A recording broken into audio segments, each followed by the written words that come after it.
என் அன்புக்குரியவர்களே, இரட்சகரும் மீட்பெருமாம் இயேசுவின் நாமத்தில் உங்களை அன்போடு கூட வாழ்த்துகின்றேன். மலேசியா தேசத்திலிருந்து உங்களுக்கு தேவனுடைய வார்த்தையை கொண்டு வருகிறேன். ஒவ்வொரு நாளும் ஆண்டவர் நம்மை நேசித்து வழி நடத்துகிறவர், அன்றாட தேவைகளை சந்திக்கிறவர். ஆண்டவர் உங்கள் வாழ்க்கையிலும் அனுதினமும் உங்கள் தேவைகளை சந்தித்து கொண்டுதான் இருக்கிறார். சில வேளைகளில் நமக்கு பெரிய கவலைகள் இல்லை என்றாலும் அன்றாட தேவை குறித்து நாம் கவலைப்படுகிறோம். ஆண்டவர் எப்படி நித்தமும் உங்களை நடத்துகிறார் என்பதற்கு ஒரு மனிதனை தேவன் எப்படி நடத்தினார் என்ற செய்தியிலிருந்து ஒரு பாடத்தை கற்றுக்கொள்ளப் போகிறோம். 2 ராஜாக்களின் புத்தகம் 25ஆம் அதிகாரம் 30வது வசனம். அவன் உயிரோடு இருந்த நாளெல்லாம் அவனுடைய செலவுக்காக ராஜாவினால் கட்டளையான அனுதின திட்டத்தின்படி அனுதினமும் கொடுக்கப்பட்டு வந்தது. இது யோயாக்கீன் என்ற ஒரு ராஜாவை குறித்து நாம் வாசிக்கிற ஒரு வசனம். ஏவில் மொராதாக் என்ற ஒரு பாபிலோன் ராஜா தன் நாட்களில் சிறைப்பட்டு பாபிலோனுக்கு வந்த யூதாவின் ராஜாவாகிய யோயாக்கீனுக்கு தயை செய்கிறார். என்னவெல்லாம் செய்கிறார் என்று முந்தின வசனங்களில் 7 காரியங்கள் சொல்லப்பட்டிருக்கிறது.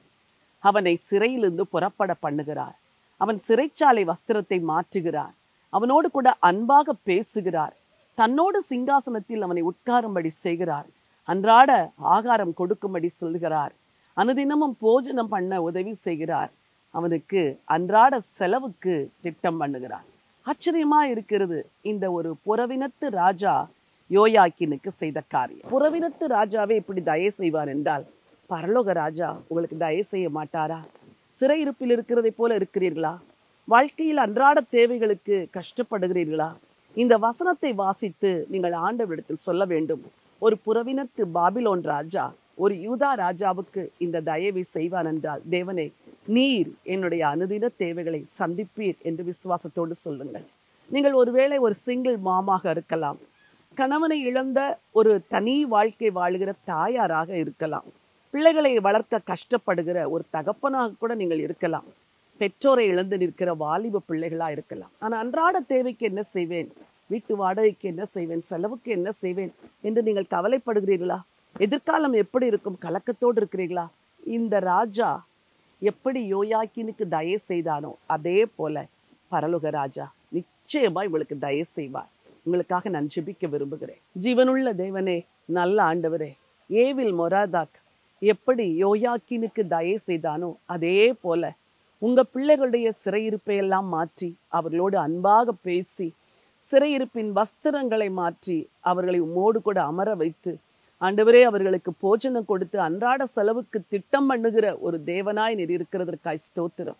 நீர் திக்கற்ற பிள்ளைகளை விசாரிக்கிறவர், தனிமையானவர்களுக்கு வீடு வாசல்களை ஏற்படுத்துகிறவர், விதவைகளை நியாய விசாரிக்கிறவர். உங்க பிள்ளைங்களுக்கு ஆண்டவரே அன்றாட தேவைகளை சந்திக்கத்தக்க ஒரு தயவை கர்த்தர் கட்டளையிடுங்க. யாரெல்லாம் எனக்கு யார் இருக்கிறார்கள், என் தேவைகளை யார் சந்திப்பார்கள் என்று கலக்கத்தோடு இருக்கிறார்களோ அவர்களுக்கு என்ன ஆண்டவர் உதவி செய்து ஆசீர்வதிக்க வேண்டும் என்று சொல்லி ஜெபிக்கிறேனப்பா. எதை குறித்தும் கவலைப்படாதபடி உம்மை நம்பி வாழ கர்த்தர் உதவி செய்யுங்க.